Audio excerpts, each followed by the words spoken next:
This program is brought to you in partnership with the National Archives of Game Show History at the Strong National Museum of Play in Rochester, New York. Co-founded by veteran television producers Howard Blumenthal and Bob Bowden, the archive preserves the history of game shows. Scripts, set designs, props, and other materials spanning over 80 years of broadcasting, as well as interviews with legendary game show hosts, crew members, producers, and more. From the earliest panel shows and quiz scandals, to the games and puzzles of the 1970s, to the Big Money Network series and the classic games now in primetime. For more information about the National Archives of Game Show History, visit museumofplay.org.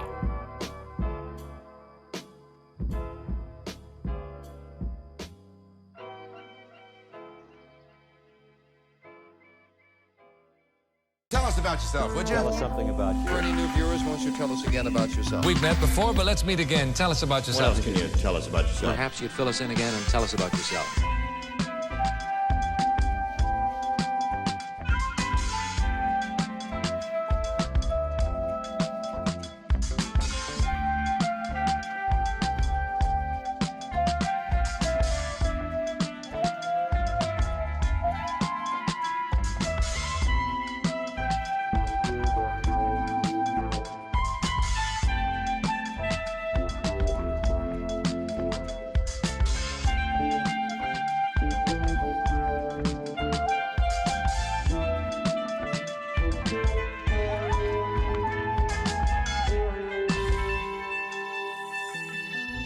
I'm Christian Carrion. Sometimes I get caught up in what could have been, and while I feel no regret for my performance on Who Wants to Be a Millionaire back in 2010, I often wonder how my life would have been different if I had studied more, gotten a good night's sleep, focused on the game rather than the show. In talking with my guest tonight, I not only enjoyed hearing of her experiences on game shows dating as far back as 1989, but I also empathized with her story, one of perceived failure that gives way to redemption. Kristin, welcome to the show. Tell us about yourself. My name is Christian Bivona. I am from Stamford, Connecticut. I am a sixth grade science teacher, been teaching science for the last 30 years. I have 3 grown sons, 3 male dogs, and a husband, so I'm totally outnumbered. It's really annoying, so I go and get my nails done every once in a while to feel a little bit more feminine.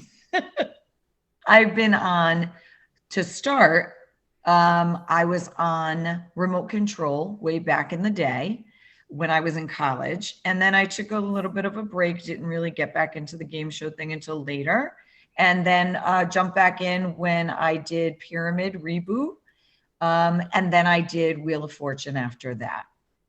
So, Kristin, a lot of the people that I talked to for this project have game shows ingrained in their history, whether it was something that they watched with their families growing up, or it was, something like me where it just became this lifelong obsession and love.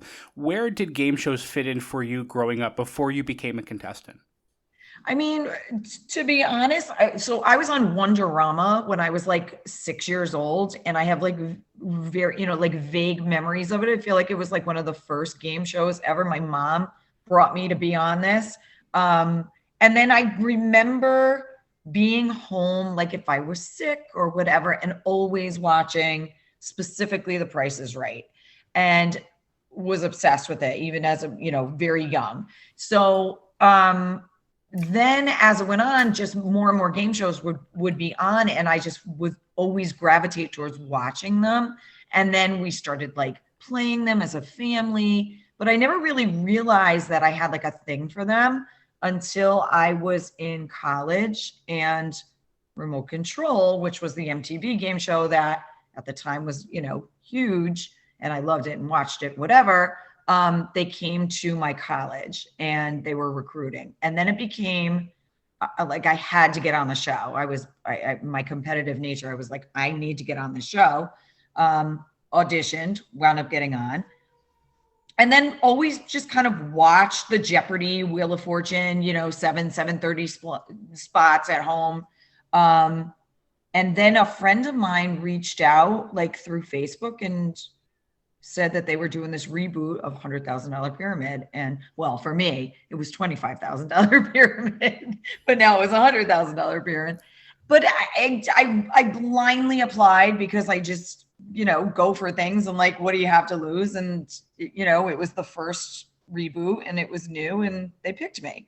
And then I got the bug a little bit. So when Wheel of Fortune I'm a teacher. So they do teacher week when they were looking for contestants. I jumped right on it because I kind of now had a little feel for it. I knew what they were looking for. And it went from there. So we'll talk about each of those in depth in a little while. I want to go back to the idea of game shows being something you enjoyed with your family, because I think that that's something that I haven't really touched on with anybody doing this show, is the idea of game shows or the games that are played on game shows as things that bring families together. Family game night is a relatively new concept. I remember that coming up like in the 90s, and it must have been some Hasbro marketing thing where they said, play one board game a week with your family. And of course you have to go buy their game, to do that. So sure. The idea that there were games and mental activities that could bring families together, I think is something that originated with game shows. I totally agree with that. My family bought the Family Feud. It was like a plastic frame. There were like paper or cardboard, like things that would have to hold it up. It wasn't sturdy at all. Everything would fall over. We couldn't get the levers going. And we played that on the regular. Like we would sit down on a Saturday night and make our teams and play these games. And it just was kind of embedded in my family. And I would let my dad's pass. So I can't see it being his thing. I feel like it was more my mom. But somehow it just got embedded in our growing up, and we caught the bug. And I think that that's a testament to the way game shows have fit into popular culture in the first place. I mean, right. Especially in the 80s and the 70s, all these really classic game shows started cropping up, The Price is Right and Family Feud and so on and so forth. And I think that they really have value as, again, activities that bring people together, but bring them together in an intellectual way. And I think that when all the game shows started coming back a few years ago, it was like this type of TV had its moment again. For a while, right. They didn't. The early 2000s, it was, you had things like Millionaire, but you also had mostly reality shows and things that were cheaper to produce, very high on personal drama, not very high on gameplay or replay value or, intellectual material, to be polite about it. But there was this renaissance within the last 10 years of the the hardcore, intellectual game or quiz show coming back, which I think is great for people who are really into getting onto shows the way you are. Yeah, no, agreed. And I never thought about it that way, but you're absolutely right. It went through like a phase where it wasn't a thing. And then, they, like you said, Millionaire was there. And, I don't know, that I feel like that was so grandiose, like it came back in a different way. Right. And everybody was all about that. Whereas the other shows were, I don't know, more simplistic and just about, like you said, the intellectual aspect of it or the trivia aspect of it or whatever it is. But it's, it's nice to see now it's back. Sure. And it's interesting that you mentioned Millionaire, because I think that the core of what made Millionaire's appeal so broad early on was the fact that there were no interviews, there were no auditions. If you were smart enough and quick enough, you could be on the show, and not only be on the show, but be sitting in that chair at the center of the TV universe, because that was like the highest rated show for a really long time. And it's funny that even with that type of appeal, it did still seem like this big sort of Mount Olympus, like insurmountable mountain of a show. Right. I remember you had to like call in, right? They would do like a thing where you could, like your audition was, you would have to call a certain number. They would ask you 3 or 4 questions or whatever it was. And they would say nope or yes, like depending if you got the questions right or wrong. Because I did it a couple of times, and finally it was like, all right, Kristin, you're not smart enough for this. Just let it go. Like, is that what it said on the phone? Was there like a message that said that? They're like, Kristin, after the 9th time I tried, they're like, honey, just let it go, please. Yeah. Okay, listen, please hold. Yeah, that's how they did it. And it's funny, and I'll only dwell on this for another minute, but my mom only took the phone quiz because I loved the show so much, and I used to take it all the time. But I was, 12, so I couldn't be on the show. So my mom kind of took it for me, and she passed it, and she made it to like that second level where I guess they get like 10 people who did really well. And they get them all on the phone at the same time, like on a conference call, and then they play it again. They play that thing, and she didn't make it past that. But just to get to that point and to get a phone call from Who Wants to Be a Millionaire, it was like a message on our answering machine. That was like my first step into the real world of game shows. Like they're not just things you watch on TV. Yeah, it's so exciting, right? Yeah, it's so exciting. Let's go back for a second to remote control. So they came to your school and they were auditioning, and you mentioned that because you were so competitive, you had to get on. I would love to explore your competitive nature and what made you feel like you needed to become a game show contestant. Yeah, I don't know. I can't really describe it except at the minute I heard they were coming, that was it. I was obsessed. I'm a big like pop trivia kind of person, which is what that show was about. Now there's so many shows and so many things. If you tried to do like some kind of pop trivia, I wouldn't even know where to begin. But back then things were pretty simple. There weren't nearly as many TV shows or artists or whatever, so I prided myself on knowing a lot about not important things like, movies and TV or whatever. So remote control was right up my alley. So I went to the University of Connecticut and they put a thing up that they were coming to the campus and recruiting for contestants. And so that was it. I didn't want to know about anything else. I didn't want to think about anything else.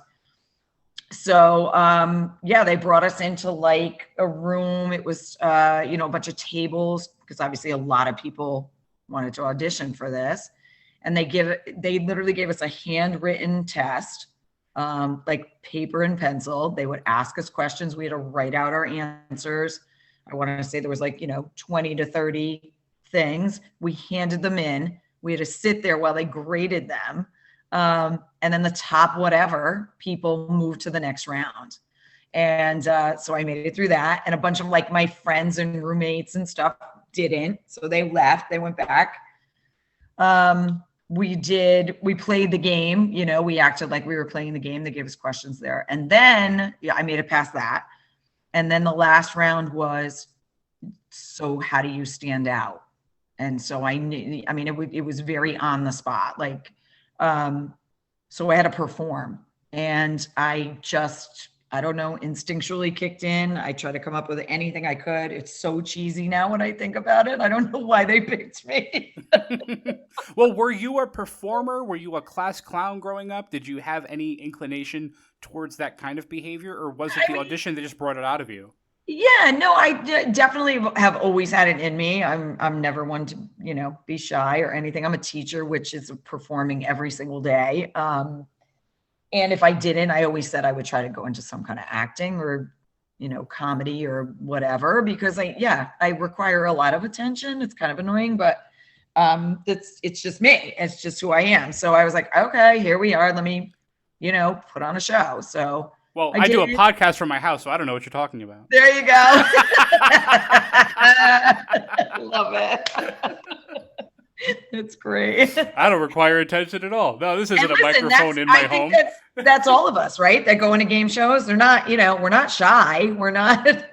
Well, that's right. And it requires a little bit of, you got to put it on a little bit, You got to put it on. A lot of people, a lot of people who go through the audition process don't realize that it's very hard to get into a game show just by being who you are every day. You have to elevate that a little bit because that's what TV looks for, Correct. And that's my Wheel of Fortune story, which I will get to later. But I realized that after doing the other shows, like exactly that part.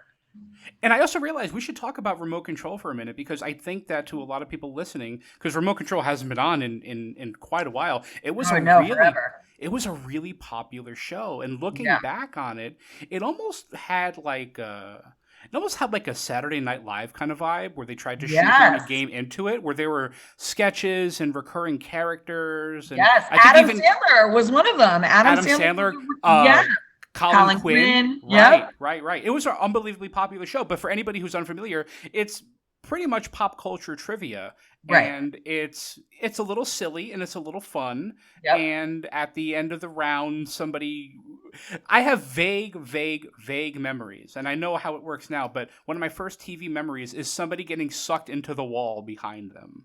So I was in the chair that flipped backwards, which I was terrified of, but I wound up flipping backwards because I made it to the speed round, the final round, whatever it was called. I did not win that. So then they flipped my chair.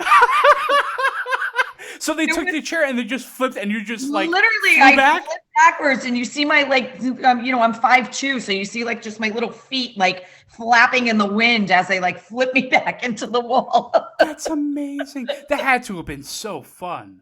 It was a lot of fun. That had to have been so fun. So now I'm like upside down in the, behind the scenes, and these guys have to come out and like, okay, we're gonna like hoist you down with the, there's nothing high tech about it. That's amazing. So up to that point, you were doing pretty well in the game. What were some of your strengths back then? Do you remember any questions or any subject matter that you were like totally all over? So it's always weird. I feel like the same thing has happened with everything that I've been on. Like the things that I'm not good at, I wound up being better at them than I thought. So like I swept like a MASH category, and I never watched the show MASH. Like I knew certain characters and then other things that like I should have known, like really known, I didn't, or I didn't buzz in fast enough. That's right? so interesting. And MASH, right? You don't have to watch MASH to know some of like the key words. Like if you get a category about MASH, you're going to hear Hawkeye. You're going to hear, what are you going to hear? You're going to hear Hot Lips. You're going to hear remember I got Klinger. that one. Right. That's so funny. So yeah, it's weird. Like things I'm like, oh, I totally, I couldn't, like I said, I couldn't buzz in fast enough. And then I'm like, MASH. All right, I'm just going to, I'm going to hit the buzzer because I'm going to try. And then I wind up like, getting every answer right in the category. And I'm like, I don't even know who I am right now. That's amazing. And the buzzer that you're using is something kind of handheld that you get a lot of practice with beforehand? Yeah, it's a handheld, like literally you had to use your thumb. There was like a wire. And to be honest, I think my demise at the end, because I did know a lot of the answers, they were very much about like, do not under any circumstances push that button before you see the light go off. Like he would read the question, the light would go off, and then you could hit the buzzer. So I'm like a rule follower. So I was all about looking at the light. And then the guy that won, he told me afterwards, he was like, I didn't look at the light at all. I was just hitting that button, and it allowed him to, buzz in first. So I was like, why did I listen? Like, why did I pay attention to them? They said, if you like do it before the light, it's going to lock you out. So I was like, well, I'm not getting locked out. I'm going to get the answers. That's not fair. No, it's not. You're right. That's not fair. You're supposed to, if they tell you to look at the light, you look at the light. Yeah. That's what they do on Jeopardy too. You have to wait until the thing lights up before you can hit your button. So that's what happened. I'm in a bad mood. That's not fair. And then I don't know if you remember the final of remote control, but it was a bunch of televisions. Like, yeah, don't they strap you to a bed? They strap you in a bed. Yeah, like you're in an insane asylum. That's fun, right? You're in the bed, you're strapped in, and then the TVs would come on and they played videos, and I knew every single video. And I'm literally because they make you go into the audience now to watch, and I'm literally like, that's Florence and the Machine. And he did good, but he didn't win the whole thing, whatever. So It is what it is. It's game shows. It's what happens, right? Sure, but the experience is like priceless, right? So priceless, so much fun. I got some sweet Reeboks. I got like some Ray-Bans. I got to go into New York City with my friends all day. There's nothing better than that experience at all. And I literally went in with zero expectations. I wanted to win, obviously, but it was like, hey, this is fun. We're going in, let's do our thing. And then you look at the, like you said, the unfairness, and there's nothing I could do about it. I paid attention. I followed the rules, and it didn't work out, but all fun. But you got a pair of Reeboks, and I did a little bit of research before we started. The Reebok pumps that they used to give away as prizes on Remote Control, if they're complete in box in 2022, they sell for thousands of dollars. Oh, they're gone. Oh, well, never mind. And I used to have the Ray-Bans up to like literally a couple of years ago, and I don't know where they went because I'm sure I took them out to like show them to somebody and now they're gone. But I always wonder if those would be worth something. They're ugly, but they're old Ray-Bans. Maybe there's something, I don't know. It's so 80s. That show was such a 80s time capsule. Yes. It's probably why they can't rerun it anymore, because it's just so of that period. Yes. And I feel like there's probably jokes there that would be like so inappropriate today. Like, you know what I mean? Couldn't get away with it. There's all kinds of stuff you can joke around in the 80s that you cannot mess around with anymore. Right. Yep. When it came to the show airing, did you have like a little party? Did you know when it was going to be on? Were people looking forward to watching you? Did you get recognized from the show? So you have to understand how long ago we're talking about, right? So there's no social media where you could like post all that stuff, but all my friends knew. I knew the date that it was supposed to air, and then we were all going to watch it together, but then it wound up airing a day earlier, and I don't know why. And the only reason I even knew was because people that watched the show religiously, I forgot what I was doing that night because I did watch the show religiously, but I didn't turn it on that day because I knew I was on the next night. People started calling me like, you're on TV right now. And I was like, what? Like, what happened? I had to run, scramble to get to the VCR to record. Right. Yeah, because I had and we wound up finding reruns, so I got the whole recording of it. But I don't know what that, miscommunication was, but we all watched it. And then I went out immediately after to one of our local bars, and there were a number of people that were like, oh my God, you were just on TV. That's amazing. That never gets old, right? Just being recognized from the TV. I've been in the newspaper for a couple of things I've done for like local radio stations and things. And it just, I tell my wife, it never gets old. That'll always be cool, Right. It's so true. Yeah, it's absolutely true. So you had a pretty long break in between Remote Control and the $100,000 Pyramid on ABC. That's a break of, do some quick math, about 27 years? Yeah. Why? Because I didn't know that it was like a thing for me. I didn't realize I had the bug for it. An opportunity came up in college that they were coming to my campus. And so I jumped on it. Right. But I wasn't like seeking anything out. I wasn't thinking like, oh, I'm such a game show person, I need to be on these games. I think because I was so young, then, and then I got a job, I got married, I had my kids. I just was kind of going about my life, not really thinking about, oh, I can get on another game show. And sure. I think a lot of people are shocked when you tell them you've been on more than one show, because I think most people consider it a blessing or like a bucket list thing to just be on one game show. Then you tell them you've been on 3 or 4. Right. And it's like, how does that happen? That's exactly it. I didn't even give it a second thought. I always liked game shows. Like I said, I love that I was on it. It was kind of like my little bit of claim to fame when I would say it, but I didn't think anything about it until I don't even know why the guy thought of me to send me the link on Facebook. Like, the reboot is, $100,000 Pyramid. And I was like, oh yeah. He was like, I could totally see you doing this. So he's probably somebody who knew that I did Remote Control back in the day, or just, I don't know, my personality. I don't know what it was. And I was like, oh my God, I loved this show. Are you kidding? And I just went for it. Yeah, so tell me about your history with the $100,000 Pyramid. I mean, it wasn't always the 100,000; it was 10 and 20 and 25. 10 and 25. Yeah, I remember 25 was like, my time. That's what I remember. The $25,000 Pyramid. But again, just one of the shows that was always on, and I was upset. Like, I was good at it. I was good at it at home. I was obsessed with it.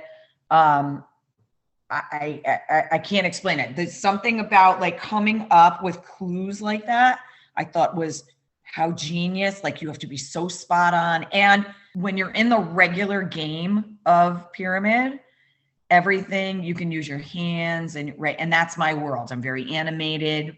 I'm Italian. I use my hands constantly. So that's, that's my world. So like I can communicate anything. And then you go to the winner's circle and it's all about your words and being very specific and not saying whatever. And true to life, when I got to the game, I did amazing in the regular rounds and then struggled a little bit in the winner's circle because my hands are strapped down now. And so I'm thinking my hands are strapped down now, so I can't really make, facial expressions and, intonation and whatever. And meanwhile, you could. And I was so afraid I was going to get buzzed. So I was super cautious in the winner's circle, which is so dumb because that's where the money is, right? So I was perfect in the regular thing, but then not so perfect in the end thing. And I should have just went for it. But watching it as a kid and growing up, I couldn't get over the way that people were able to express things and then people picking up on those clues. I loved it. I loved every second of it. So the minute they were like, oh, reboot, yep, that's me. I'm at least going to audition and work it out. So.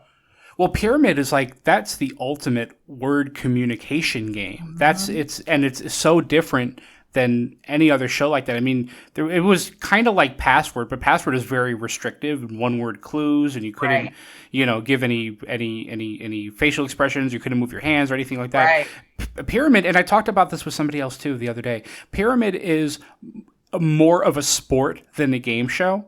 Oh. Because of how competitive it can be, and because you have that clock and you have that pressure, and you really have to have a good partner that you get into a rhythm with. It's like a doubles match in tennis, That's exactly it. I never thought of it that way, but that is exactly what it is. So what about the winner's circle was the most stressful? Because watching it, it's the most stressful bonus round I think that there's ever been, because all the lights go down and the music goes down and all you hear is that clock and everybody's watching you and you're right in the center of everything. Do you feel that pressure when you're doing it live?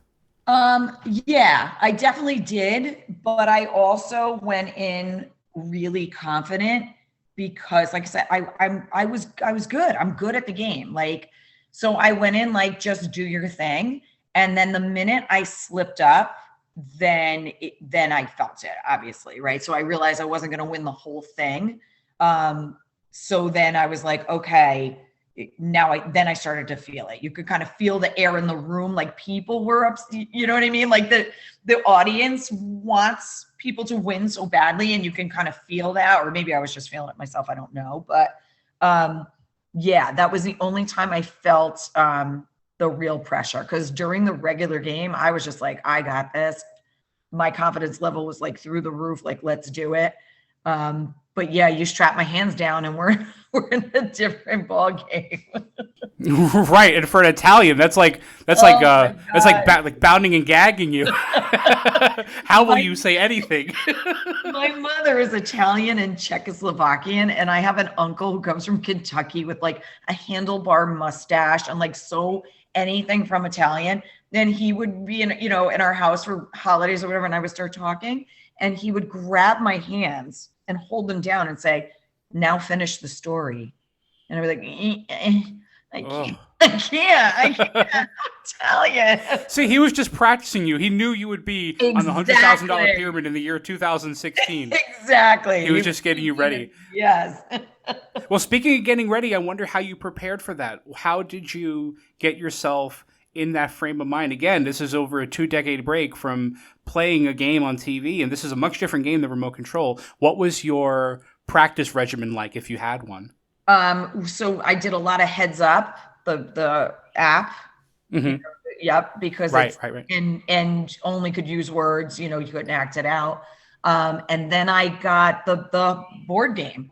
I literally bought the board game and brought the cards everywhere I went, and just made people play it with me for the entire time. Once I knew I was on, and I had a certain amount of weeks before I was going on, I was like, this is all we're doing 24/7, which is difficult because if you don't know the game, you know what I mean? I'm having people try to play with me, but they don't know the rules, or they're not good at it or whatever. So I felt like I was giving a lot of the stuff and trying to get them to get the answer out, as opposed to the other way around, because a lot of people in my life just didn't know the game or didn't know how to play the game.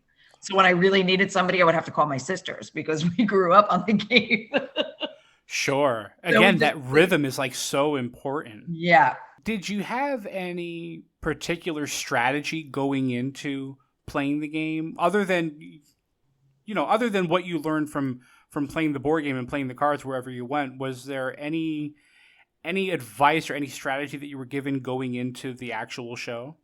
So as you know, right, they coach you when you get there. They had people there like, we want really good players and so they would, I followed the advice of everything that anybody told me. You know what I mean? Like, so I went in just with my natural like love of the game and the practicing of and knowing what they want and what they don't want. But then just literally listening to what everybody said. I tried to be as high energy as I could because I know they love that. But that's difficult. That's a balance too, right? Because you want to be fun and high energy, but you also want to win. So I had a job to do, right? So I know like when I look back and I watch it, like I was really more serious and focused than I would have wanted to be. I wish I kind of went into it like, hey, I'm just here to be on the game and have fun and be silly in that aspect of it. But that's a hard balance because I wanted to win. So it is. That's one of the hardest parts of being a contestant that I don't think a lot of people realize is being the person that they want for TV, but also remembering that you're there to play a game and to win some big money. $100,000 is what they used to give away in the 80s, but it's still a lot of money. Yeah, big time. So striking that balance, I imagine, was a huge challenge. Yeah. I look back in some of the shows that I've done and I realize, actually, I think I have the opposite recollection that you have, where I wished that I had been more focused on the game itself rather than being so taken by the experience. Because that was a big thing for me early on, was like, I've watched TV my whole life and now I'm like in the TV and it's so surreal and it's so mind-blowing and it's so fun and it's so cool. But then I should have studied all my bodies of water, Right. Like I knew I was going to be on TV. I should have done the hard part, the hard prep. Right. But again, it's hard to come away from these experiences with any sort of bitterness or negativity. It's just, it's, no matter how you do, like it's so much fun. And so many years later, you have these stories and you have these memories. Right. Exactly. And so that was my approach when I went on Wheel of Fortune, because I had done Pyramid. I went in with the, just wanting to win and doing that. And to be honest, it wasn't about the money. It was just about I wanted to feel that, like, that rush of everybody applauding for you. Does that make sense? Like, does it ever? Absolutely. I didn't even, absolutely. I wasn't honestly obviously the money was and once I realized like, oh, I won money. Like we got in the car, they sent a car service for you for Pyramid because it was in New York City and I live in Stamford, Connecticut. So they sent a car for us, whatever. And my husband was able to come with me. I got back in the car and I was like, I just won money. Like what? You know what I mean? So it was more like I wanted that, but I didn't win the big money, right? So I wanted that like rush of everybody feeling like, holy crap, she just won, over the fact that I won. But when I did Wheel of Fortune, because it was the next year and I had just had that experience with Pyramid, I went into Wheel of Fortune like, I don't care if they hand me the $1,000. And I did it. Like I was much more light and free and laughing and fun and like I don't care what happens kind of thing, just to be on TV and meet Pat Sajak and do the whole thing. So I did get both experiences, but I think only because Pyramid, it led me to the second one where I could just be like you are, like, I'm on TV. Like, this is awesome. Right. Now, Wheel of Fortune is one of those big shows. That's one of those bucket list shows. How did you come about the opportunity to audition and subsequently get on Wheel of Fortune? So Wheel of Fortune does it a little bit different where they invite you to audition. So like you can put an application in, they take applications all the time, but they don't allow everybody to audition. So I put the application in. I just kind of, whatever. If it happens, it happens. If it doesn't, it doesn't. And then they reached out and said that they were looking for people to come to New York. They do it like in a ballroom in a hotel, and then they pick from there. So you start learning. They like different demographics as opposed to just obviously they want dynamic players and fun players or whatever. But Wheel of Fortune really didn't care if you were good at the game or not. They were looking for because they taught you the game. Once you go literally to the audition, they tell you exactly what they want you to do, what you should do, how you should act, how you should behave. And so I went and I put my bright, blue shirt on with my makeup and hair ready to go. And I walked in out of the gate like, hey, what's going on? Because I know you're in an audition from the second you walk in. And it goes back to what you were talking about before. I had people there like, I watch Wheel of Fortune every single night. I'm so good at solving the puzzles, and thinking they were going to get picked, and they didn't get picked because they didn't have any of that dynamic that they were looking for. Right. So, but if I hadn't done Pyramid and even Remote Control 20 something years before that, I wouldn't have known that. Right. Everybody who was so impressed that I was on Wheel of Fortune was like, I watched that show from, my house every single night, and I'm so good I could solve every puzzle. Nah, that's great, but it's not necessarily what they're looking for. You got to bring something else to the table. I love the sass contained in that statement. Well, try again, sweetie. And I felt so bad. There was a lady sitting next to me, and she was so excited and she got all of them right. I got 4 of them right. There's a written thing again. And I'm like, oh, here we go. I don't know any of this. This is terrible. And then I got picked. I got asked to stay, and she didn't. And I was like, oh, I feel so bad. Right. I was like, I want to go to her honey, talk a little bit, do something, jump up and down, something, anything. Right. Yep. That's funny. I had a similar experience when I was trying out for the Chase on Game Show Network, and I got on in 2013. But I went to the audition in New York, and it was at the top floor of some hotel, and it was kind of like what you're describing with the Wheel of Fortune test, where you get a written exam and everybody kind of sits in the room. It's 50 people, and we all took the test, and there was some question about Kristin, I want to say it was Friday the 13th, some horror movie that I had never seen because I've never really been into horror movies. So we all hand in our test, and everybody's kind of milling around and asking each other how they did. And this one kid said, I got the Friday the 13th question easy. And I said, I honestly, that's the one that I didn't answer. I've never seen that movie. Right. And he made a big scene out of it. He said, you've never seen that movie? How'd you get into this audition? No. How have you never seen that movie? And of course, I passed, and he did not. Oh. So what are you waiting for, man? Get out. Karma. That's right. But it's fun. It's, one of the things that I take away from these auditions, and I wonder if you take this away too, I'm going to suspect that you do, the validation, the feeling of being able to pass the test and being able to make it to the next level and the next stage, and being able to be part of that group that's whittled down and whittled down and whittled down. That feels great. So true. But then it also feels crappy when you don't. You know what I mean? You get it, you get so far, and then all of a sudden, oh, I didn't win the big prize. It's such a deflating feeling that I try to overcome, but it haunts you a little bit. I don't know. I don't know what you're like. I don't know if you want everything that you. I don't know. If you've seen Kristin, if you've seen the shows that I've been on, you will know that I have not won everything. So were there ones that it really hurt? Because Pyramid really hurt for me for a while. I was upset. Instead of enjoying all that, and I went through the motions. I did the viewing party, and everybody was like, "Oh my God, that's great." But then there's the one person that's like, "How did you not get that question?" And that's what those stick out. Head. Yeah, right. I'm gonna tell you. You know what? We're gonna talk. We're gonna explore our pain.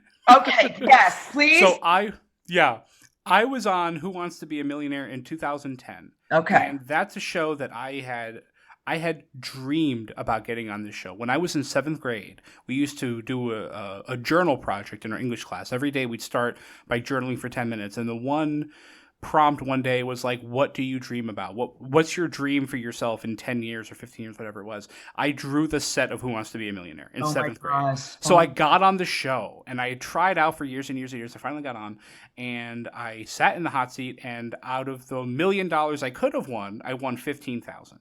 I walked away from it was great, and it was my freshman year of college, and it really came at a fantastic time for me.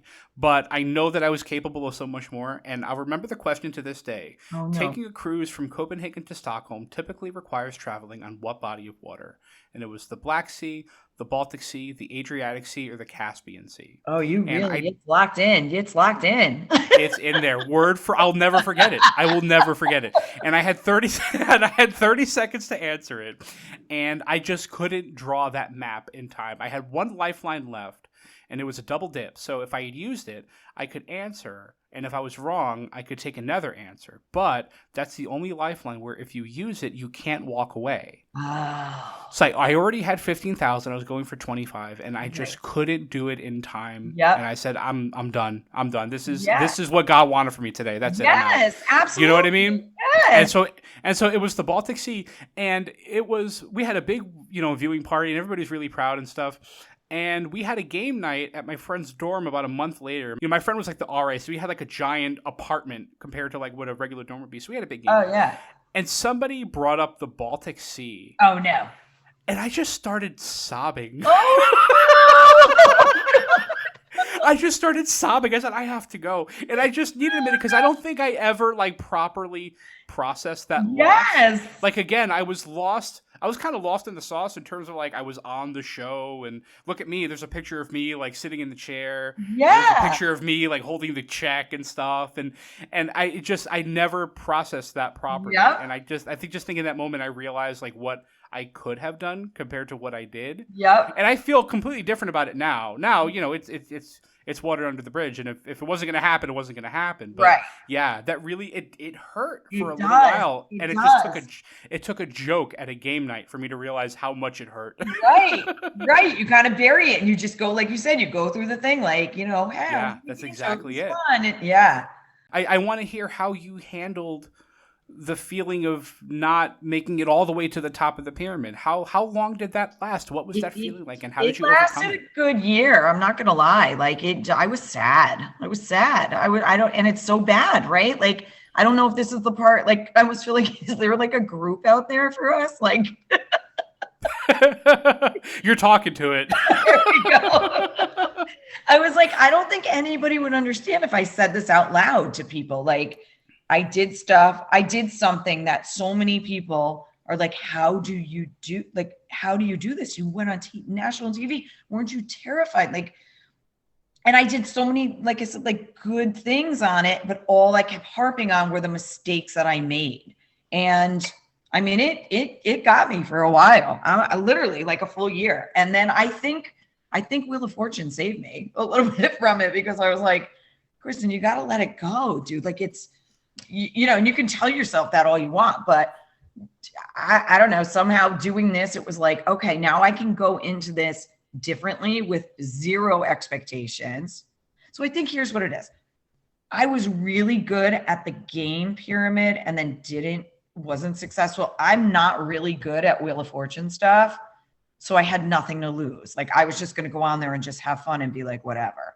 And then you weren't trying to prove yourself. I wasn't at all. And I got to the end, and then I didn't win the car at the end. I didn't know it at all. So then people were like, how did you not know that phrase? And I have a whole story about that, but I was like, you guys don't understand. Like, I'm not that good at Wheel of Fortune at all. I look at these puzzles. I either know it pretty early on, or I don't know it at all. You can literally get down to like the last letter and I'm still like struggling.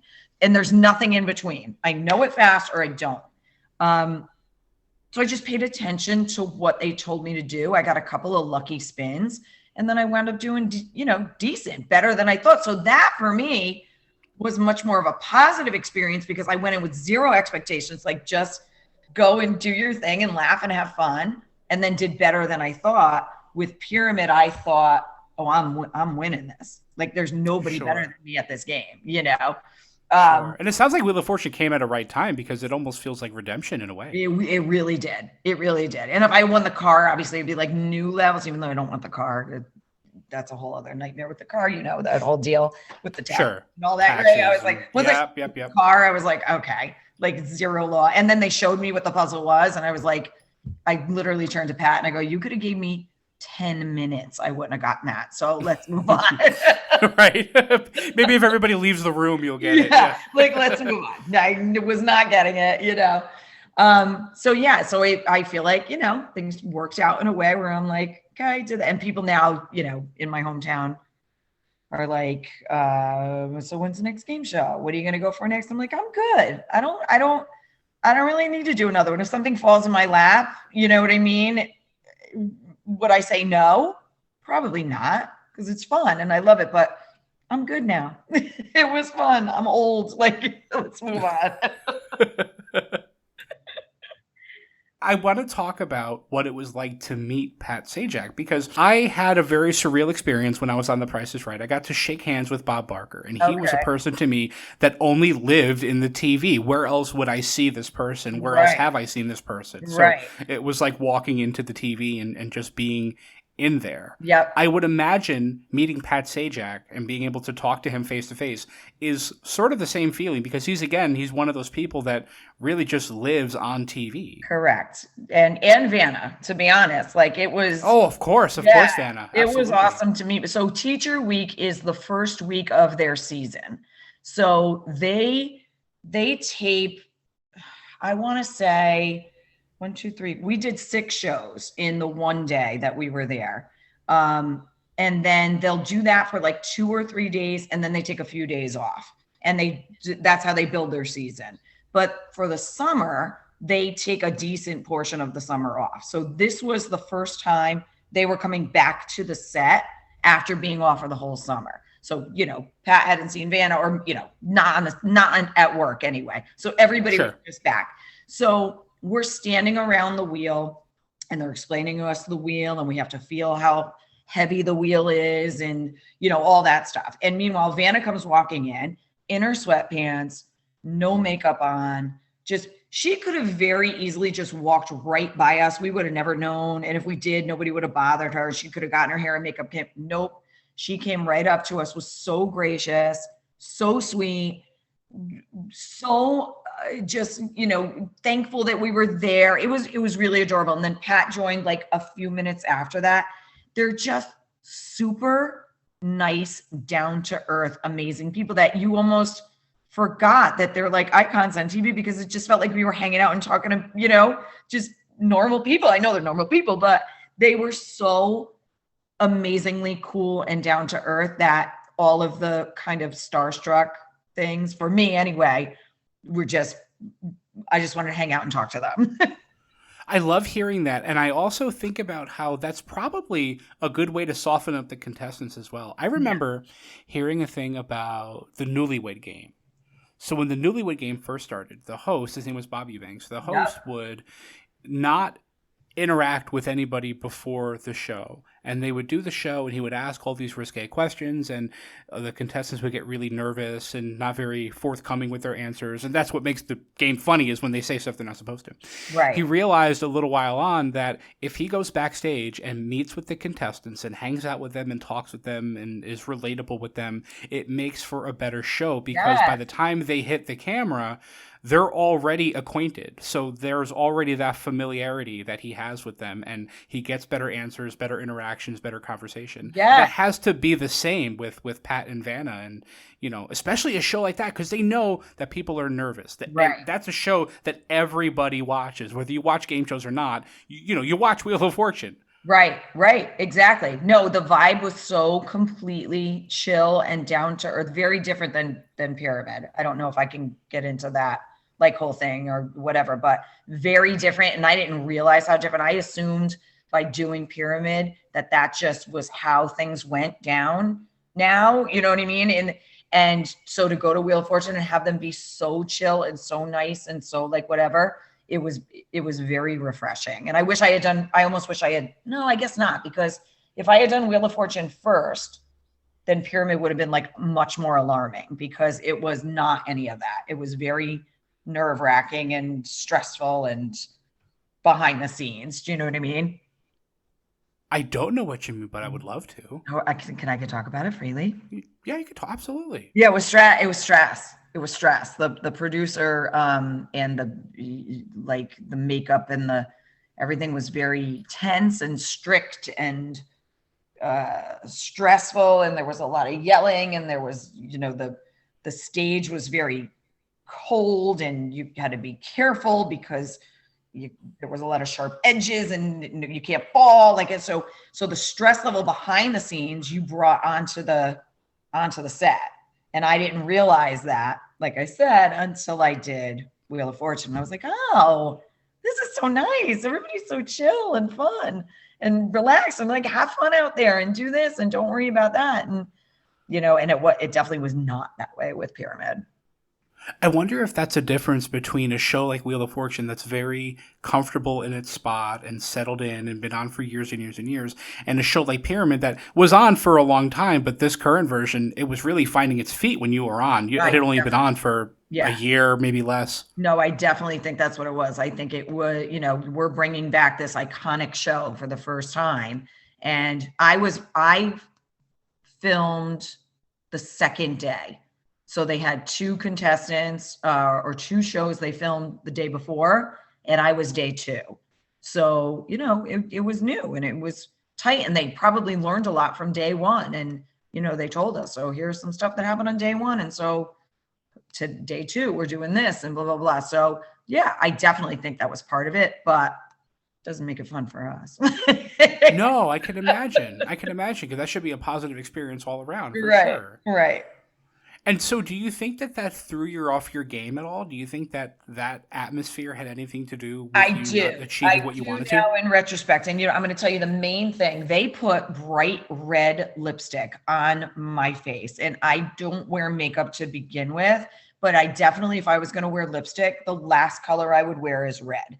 But my shirt was red, and the person that was in charge was insistent on me having bright red lips, and I couldn't relax. I don't know how dumb that sounds, but I was like, I know I have lipstick on my teeth. I'm on national TV. I'm going to be on HD. I got to get this. At one point I said, you got to get this lipstick off of me, please. And I'm usually like, whatever, I did it. I was like, just do whatever. Oh, my makeup's done. My hair's done. I bet I look prettier than normally I would because I don't wear makeup, whatever. But then I was obsessing about the lipstick, and she wouldn't let me fix it. So then every time in between commercials and stuff, they would run over to me. They would put the lipstick back on. They were rubbing it off my teeth. And so in my mind, I was kind of worried about that as opposed to just playing the game and having fun. Sure. Right? Sure. I can relate to that, not in terms of makeup, but you know what? That sounds like the way I feel when I wear a shirt that's just a little bit too tight. Right. And you're like, I'm not where it's it's not tight enough that I'm really stressed out about it, but just enough that I know somebody's going to say something and my day is going to tumble. Yeah. When I was on Hip Hop Squares for MTV2, and it was Hollywood Squares, but it had one of the girls from Mob Wives was there, and a bunch of rappers were there. It was a lot of fun, and actually that show paid for the first date with the woman that I've now been married to for 5 years. Oh, so I have Hip Hop Squares to thank for that. Oh, that's awesome! It was a lot of fun. It was a fun show to do. But they put me in this plaid, first of all, it was orange and purple and white plaid short sleeve shirt. Did not fit me at all. By the grace of God, nobody's ever said anything about it. But when the show airs, I don't know where, I don't even think it's online or in reruns or anything, but if you look at my shirt, it just looks like a bunch of letter S's in a vertical line where the buttons are. I am bursting out of this shirt. And somehow nobody ever noticed. And I don't know that it affected the way I played the game. I had a great time playing this game because the girl that I was played against had no idea how to play tic-tac-toe. So it was very easy money. But I did feel a little self-conscious about it. I'm busting out of this. At what point is it worth it? Just let me wear what I brought. That's it. That's exactly. And I was it was all okay with the shirt color that they picked. I loved, they did my hair for me. I'm all good with all of it. And she just insisted on this lipstick. And I was like, it's so not me. That's all I kept thinking. Like, you know, so it's like, if you're dressed in a way that's not you, then I feel like somehow I wasn't completely acting like me. Right. I don't know. Of course. Well, of course you're thinking about how you look on TV. You want everybody to see you in the best light possible. And if you're wearing something that doesn't make you feel like yourself, that's a whole world of stress. And I can't imagine playing a game under that pressure. Exactly. And then they kept redoing it. And I was like, just stop putting more on. I swear. I'm trying to blot it. Like, you know, I was like taking toilet paper when like on break and trying to like blot it off myself. And then she'd come back out, slap more of it on. I'm like, oh, please stop. It's on my teeth. I know it. So let's talk about your kids, your students. You were a teacher during this time that you were on Pyramid and Wheel of Fortune. They must have been so excited to see you on TV. They were so excited, especially with the teacher one. Like I gave them a homework assignment or extra credit. If you watch me on TV or whatever, you got to take a picture of yourself and post it that you're actually watching me on TV. I did that whole thing. It was hysterical. That's awesome. Yeah, it was a lot of fun. And they got into it. You know, my hometown paper came, like, you know, teacher does whatever, you know, that whole drill that they do. But sure. Oh yeah, local news loves it. Oh my gosh, when somebody makes it on a show like that. Yeah. Well, briefly going back to the feelings that you were describing when you were disappointed in yourself that you didn't win as much as you thought you could have won or should have won. Did the feeling of support from your students and the media around you and the local paper and all that, did that support go any way towards resolving those feelings for you? I would imagine that would feel great, especially in light of what you're describing. It totally does. And it did. It's okay. So it's like, you can get 5,000 compliments, but the minute somebody's like, that dress doesn't look amazing on you, that's what you remember, right? So, or I do anyway. I can't speak for all, but that's what I do, right? So yes, I was embracing all of it. And then one person would be like, how did you not get that answer? And that sticks with me. So I don't know how else to explain it. It's my own, you know, issues or whatever. And then I would have to like realize like, okay, you didn't do perfect. Nobody is perfect. Take all the positives and don't worry about that. There's always going to be haters out there. And that's what it was. It came across, you know, Stanford's a city, but we're a very small town. And anybody who's like born and raised here and never really left like me, we know everybody. And so for all the 100 of compliments, the 101 of somebody that, you know, you knew from 8th grade or whatever, that has to make the dig, it would stick with me, you know? And I now realize like, it's not about me, it's about them. Like they're just being haters. But at the time I was like, why couldn't I have just been amazing that nobody would have ever had anything to say negative? Right. Also, what the hell have they ever done? Exactly. Exactly. But I wasn't there then. I'm now there. And I wouldn't change one thing about it. It was meant to be the way that it happened. You know, we laugh about things. I won money. Like how could you ever be upset about it? But to full disclosure, I struggled a little bit, not winning the whole thing. But it's encouraging to hear that you pulled yourself out of it. Yes. And I mean, how stupid do I sound? Like somebody on the outside, like, oh, poor you. You won $19K on Pyramid and you're crying because you messed up on an answer. Like, stop. You know what I mean? I get it.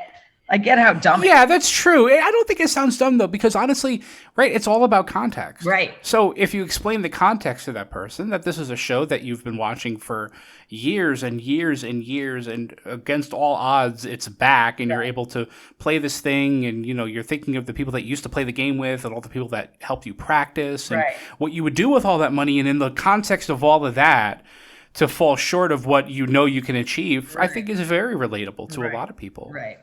I mean, it happens every day with non-game show things. Anybody who's gone for a job and not gotten it and seen the person that they trained get the promotion that they thought they were going to get, you know. Right. Agree. That, you know, that kind of disappointment, but also that kind of resilience as well, I think is super relatable. Exactly. So, Kristin, the recording of this interview, which, by the way, thank you so much for doing this with me. I've had so much fun talking to you. Yeah, no, thanks for having me. This is awesome. I'm glad. Thank you.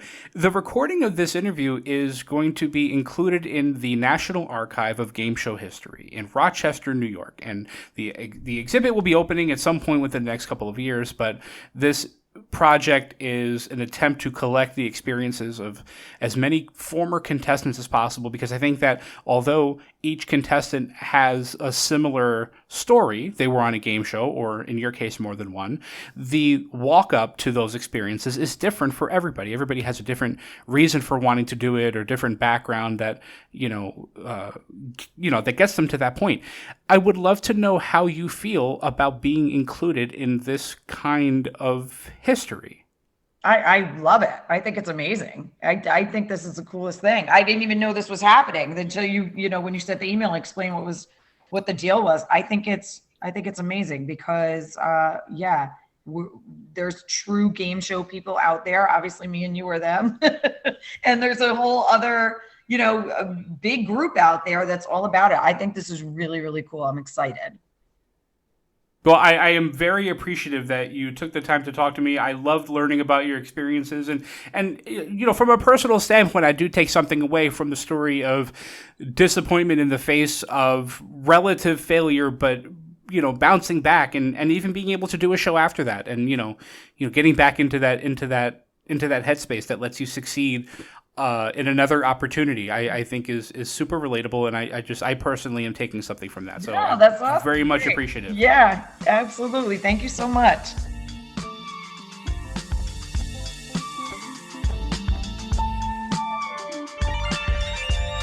Tell Us About Yourself, Conversations with Game Show Contestants is hosted, edited, and produced by me, Christian Carrion, from my studio in beautiful downtown Lancaster City, Pennsylvania.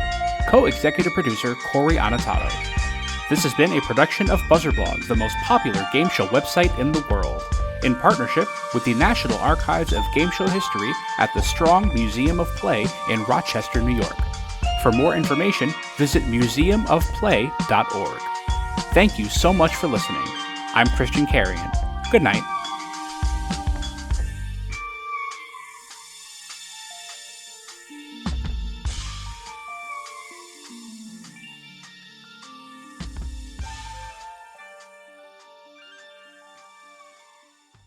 This program is brought to you in partnership with the National Archives of Game Show History at the Strong National Museum of Play in Rochester, New York. Co-founded by veteran television producers Howard Blumenthal and Bob Bowden, the archive preserves the history of game shows. Scripts, set designs, props, and other materials spanning over 80 years of broadcasting, as well as interviews with legendary game show hosts, crew members, producers, and more. From the earliest panel shows and quiz scandals, to the games and puzzles of the 1970s, to the Big Money Network series and the classic games now in primetime. For more information about the National Archives of Game Show History, visit museumofplay.org.